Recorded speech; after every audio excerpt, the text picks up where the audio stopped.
Hello everyone, welcome back to another video. Today what I'm going to be bringing you is episode 4 of my FIFA 22 Bradford City career mode. Now just before we get into today's video, if you could drop a like on it. Can we try and hit 12 likes on today's video? We'll go with a bit of a random number, but I think we've only hit 12 likes in episode 1, so if you could hit 12 likes on today's video, that would be massively appreciated. Subscribe if you are new as well. We're now on the road to 200 subscribers, so make sure you subscribe with your notification bell on as well, so you never miss a video of when I upload. But we're back with the career mode. I believe the last episode I uploaded of the career mode was Friday. Sunday was a bit of a scam upload. It was a bit of a, whenever there's a shorts on the channel, like there's a video that just says hashtag shorts in the title or description, just know that I didn't have any content for that day and I didn't really know what to do, so I've kind of just had to force an upload. Obviously on Monday as well we had the Bradford City fans at Newport video, but today we're back with the career mode. The 3 games that we've got today then are Mansfield away, Birmingham away, and Leyton Orient away. Now, I don't know which game I'm going to play yet and which 2 I'm going to sim, because I'd like to play all 3 of them, to be honest. We might play the Birmingham game, just because that's in the Cup. But I think we'll sim the Mansfield game, and then that'll depend on if we play the Birmingham or the Leyton Orient game. Because if we beat Mansfield, then I'll play the...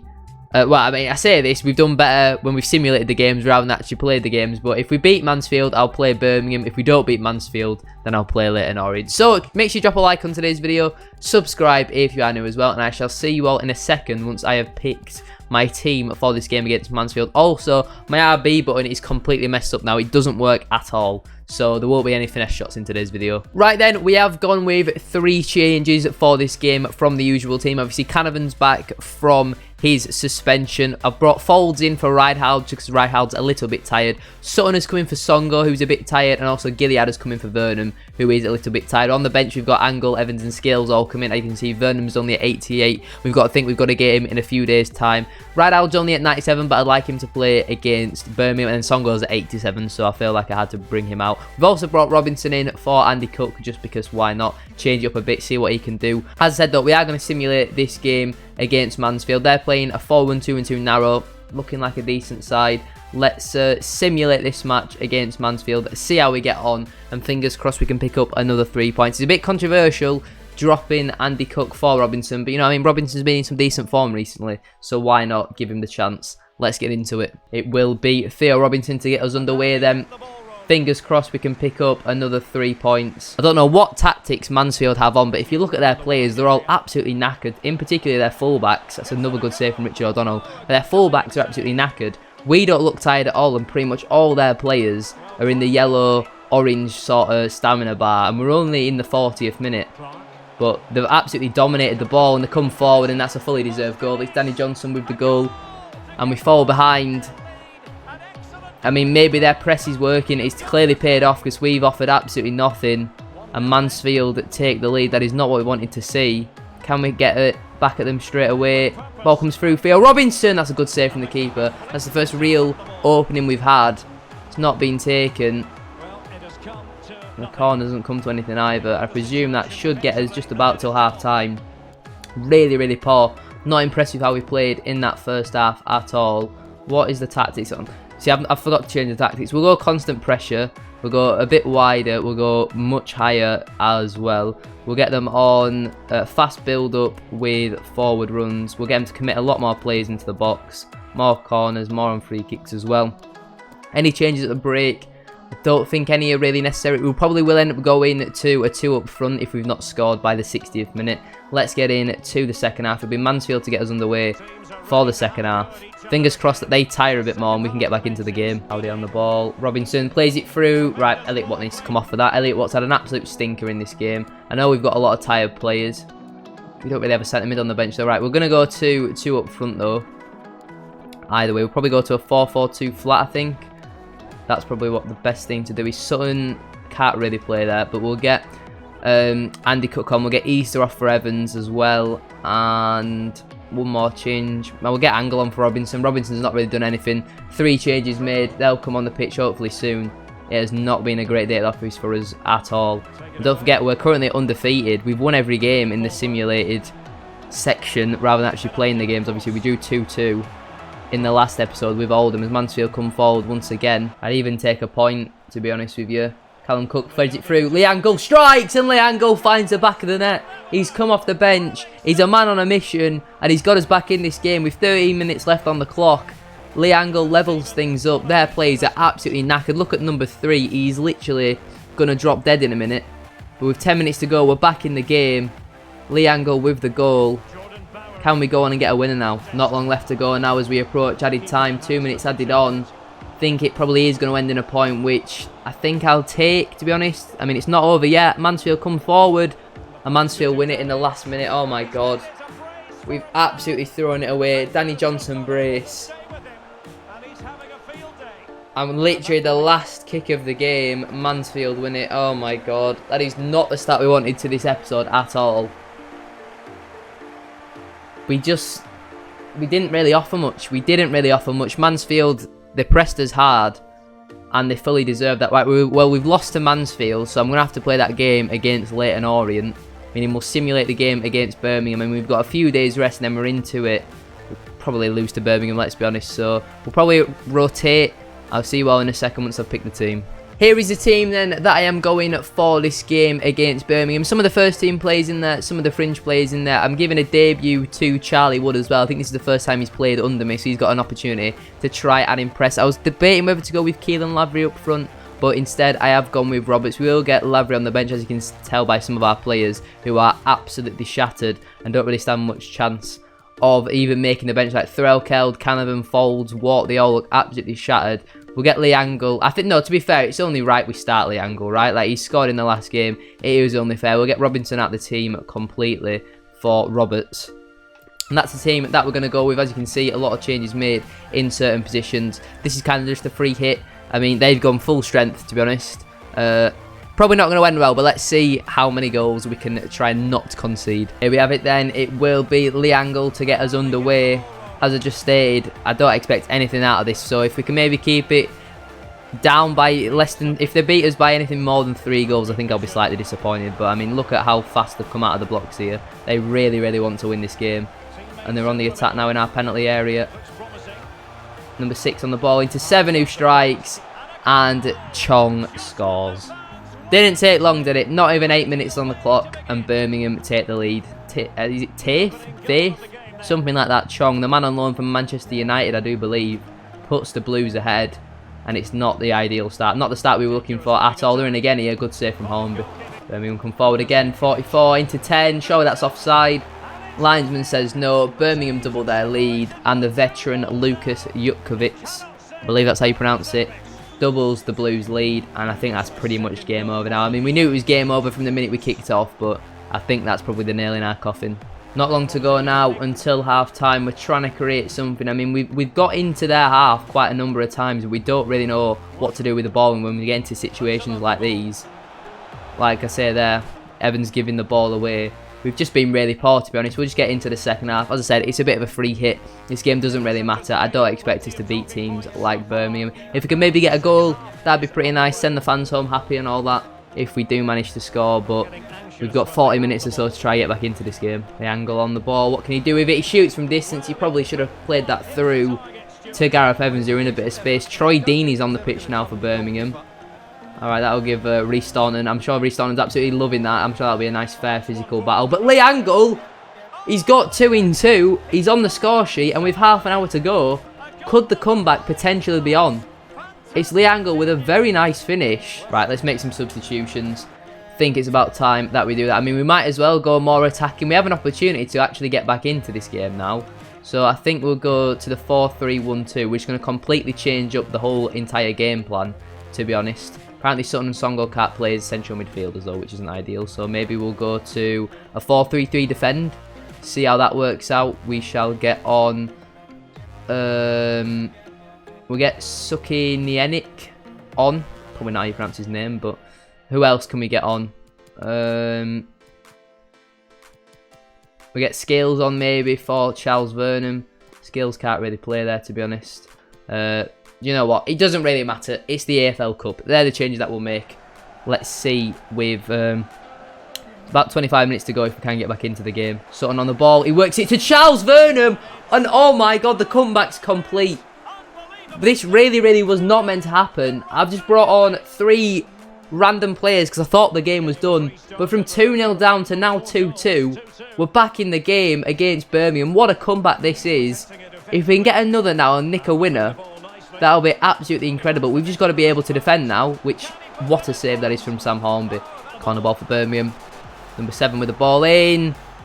And it's flicked in by Troy Deeney at Sam Hornby's near post. And now with 15 minutes to go, we might as well just go all out attack, right? We'll put Rydal as a left mid. We'll put Cousin Dawson as a right mid. Just absolutely send everybody forward. If we go over to tactics, we'll go to constant pressure. We'll just go play very wide. We'll go 80 width. We'll go 70 depth. Fast build up with some forward runs. Bit more width. We'll get everyone in the box as well. We just need to go for it. Fingers crossed we can find another goal. I don't know if it's a replay or it goes to extra time and penalties, but let's see what happens. Kelleher on the ball. Looking to build something on this right hand side. The ball's found its way to Evans. Sutton with a strike! And in the 86th minute, Levi Sutton gets us back in the game. The change of formation, having the overload on the wings, is clearly paid off. And with just a few moments left on the clock, we are back level. What a fighting, what an entertaining game for a neutral. League 2 Bradford City from 2-0 down and now drawing 3-3 with Birmingham. Just see this out now, don't concede. I mean, we could maybe go on and get a winner here. Sutton on the ball. And I don't know what happens here. Oh, it goes straight to penalties. So we've got a penalty shootout for you guys to witness. I don't really know how this is going to go. I think Staunton should have better penalties than that. Surely Staunton's got good pens. Let's just see how we do. Who's taking first? It's Troy Deeney. I mean, he's definitely going to score, isn't he? Oh, I guess there's no graphic. There's no graphic. You'll never know if you score or not. It just comes up with colours. So they've missed. So if Lavery scores, the advantage is Bradford City. And we have scored, so we've currently got the advantage. But on FIFA, that's never usually a good thing, because they usually turn it around. But Birmingham missed 2 penalties in a row here. Levi Sutton's missed though, so we don't really gain much more of an advantage. Birmingham have to score this one. And they don't, they've missed. If we score, we win. It's on the pressure of Suki Enik, who's missed. Birmingham have to score. Birmingham have to score. And they miss! Oh my god. We win 2-1 on penalties against Birmingham City. We've just beat from 2-0 down to 2-2 to 3-2 down to then 3-3, and then we win it on penalties against Birmingham City. Wow, what an episode this has been. What an entertaining game that was. I thought we were completely going to lose 4 or 5-0, to be honest.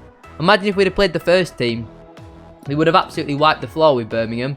Well then, let's move on to the final game of today's episode. It's definitely been a mixture of emotions. Losing at Mansfield in the last minute, but beating Birmingham on penalties. And we'll now end the episode with Leyton Orient away from home. We need to get back to winning ways in the league, and I am going to play this one. So I'll see you in a second once I have picked the team. Here we have it then. This is the team that I am going to go with for our trip to Leyton Orient. Just a few changes. Folds comes in for the slightly tired Rydal. Sutton comes in as well for Elliot Watt, just because I prefer playing with him on FIFA. And that's it. A couple changes on the bench as well, but that doesn't really mean all too much. We're getting to this game against Leyton Orient. They're playing the back 5. Obviously, we are going to be playing against former Bantam Connor Wood as well, so we might have to accidentally go in late on him a few times. Let's get into this game. It will be Leyton Orient then to kick us off for the final game of today's episode. We picked up no points in the league in today's episode. Obviously, we have only played 1 match in the league, losing in the last minute away to Mansfield. So we're not going to be going unbeaten. It's not going to be an invincible season, but the 100 points are still definitely on. So Leyton Orient come forward early on here, but that's well put out by Niall Canavan. Burnham on the ball. He sees that run of Callum Cook and he slid it through nicely to him. Callum Cook in one-on-one with the keeper. He's gone for the ball roll. Oh dear, I've absolutely bottled that. Chance is still not alive. I can't get my words out, but the ball's off Andy Cook's face and it's in the back of the net. I have no idea what has just happened there. I could not get my words out. I was shocked by what I've just seen on my screen. And the ball's hit off of Andy Cook's face and it's in the back of the net. I absolutely bottled it with Callum Cook. Andy Cook brings it down though, flicks it over Beckles, goes for the dink. It's saved by the keeper. Hits Andy Cook in the face. And we take the lead. That really was not meant to happen. It's actually hit him in the chest, in like the neck sort of area. And Andy Cook goes away and celebrates. The Leyton Orient fans are really confused by what they've just seen. But it's Leyton Orient 0, Bradford City 1. Andy Cook now has how many goals in the league? He now has 3 goals in 5 league matches. He's not had a bad start to the season at all, has he? Callum Cook on the ball on this left-hand side. He's going to whip an early ball in. No one's kind of in the area though. Andy Cook. It's come to Andy Cook. He flicks it over his man, and with the header, I mean, I wanted him to do a volley there, but pretty comfortable save in the end for the keeper. Andy Cook slots it through. Jan Songo's found himself in an attacking position. What a block that is. It's still not away though. Leyton Orient coming forward here. Ball's come through to Archibald, strikes. Good save from O'Donnell. Canavan clears. Connor Wood on the ball, coming forward for Leyton Orient. Gets a ball in. Folds can't win it. O'Donnell catches, and that should just about get us to half-time. It does. We've had some opportunities. They've not really created all too much. Imagine we took that many fans to Leyton Orient in real life. I absolutely wish we did, but half-time, we're ahead. That's all that matters thanks to that. Bit of a scramble. I don't even know how to describe what happened, but it ended up in the back of the net. Pawdy's on a yellow. That's something that we will have to monitor. No changes, though, at the break. Let's get into the second half. Andy Cook gets us underway. Leyton Orient coming forward. Good save from O'Donnell. I think it's time we'll make some substitutions. Couple played looking a little bit tired. I think we'll go to a 4-4-2, to be honest, with how I want to play the rest of this game. We'll go to a 4-4-2 flat. Sutton can't really play there, which isn't ideal. Neither can Songo, but we'll get Suki Enik on. And we'll also get Callum Cook off for Liang Goal. And Folds is looking tired, but we don't have a left back on the bench. We'll keep Sutton on. I think we'll get Pawdy off for Keller, just because Pawdy's on a yellow. Don't want to risk him too much. About half an hour to go. Nothing's really happening in the second half, to be honest. Folds looking over the top for Aboui, so that's a great ball from Matty Folds. Right, well, the postman just came, so I don't really know what's happening right now. So I'm going to press B to obviously resume the match. Let's just see what happens here. Issa cuts inside, he shoots! Good save from the keeper. Quite anticlimactic, to be honest. I thought he was in a better position than that. Oh my god, it's a mistake by Niall Canavan. Shot comes in, big save from O'Donnell. Oh my god. It's a very nervous end to the game. There's 2 minutes added on. It's a corner ball for Leyton Orient. Ball comes in. Canavan's underneath it. No, he's not. Header goes just wide. That should just about see us until the end of the game. We go short, to be honest. We'll play out from the back. We'll look for Aboui down the line. He's going to get there. This should be the end of the game now. Can we double our lead, though, to end the game on Issa looking for the cutback. He cuts inside himself and strike. Good save from the keeper. Burnham can't get on the end of it. And that is the full-time whistle. We're back to winning ways, and that's all that matters. It wasn't the prettiest, but a win is a win nonetheless. The Leyton Orient fans are not happy, but it's Andy Cook with the winner in the end. Not a bad little episode, to be honest. Have a look at that goal from Andy Cook once again. It's a great flick over Beckel's head. He goes for the chip. Good save from the keeper, but he just doesn't quite get enough on it. The Bradford City fans go absolutely crazy. It's a fantastic finish. Accidental finish, but right place, right time. Keeper should be doing better. Off his chest, and it just trickles in. I mean, the defender could maybe have got there if he'd have tried a bit harder. But a win is all that matters at the end of the day. Leyton Orient are a good side. I expect them to be up there at the end of the season. Let's go into our post-match interview and see what the press have to say. What did the press want then? Did that seem like a game of two halves? Every player did his job. You have to be strong in both parts of the game. Yeah, I thought as much as Leyton Orient created, like we both teams created chances, but there was nothing really clear-cut where you have your heart in your mouth sort of thing, to be honest. Did you ever feel like it wasn't going to be your day? Well, we got the goal. Maybe we could have won more, though. Could have had more, could have won more. Same thing, really, at the end of the day. Final question, then. Were you pleased to limit Leyton Orient's chances today? I don't think we limited their chances. I just think we limited their goals. I thought O'Donnell played quite well. It was a pleasure watching him play. You're not talking about an individual player. This makes no sense. We had to stay switched on. We did, even though we didn't at times, but that's just a generic managerial question sort of thing, isn't it, that you've got to answer. Right. Next episode, we've got Sunderland to start with in the Papa John's Trophy. That will be a game where I literally just play all the 12-year-olds. But that is where I am going to leave today's video. If you have enjoyed, a like as always would be massively appreciated. As I said at the start of the video, if you could hit 12 likes on today's video, that would be absolutely class. Subscribe if you are new as well. We are trying to hit 200 subscribers as soon as possible, so make sure you subscribe if you haven't already. Have a great rest of your day, get your notification bell on, and I'll see you all in the next video. Peace.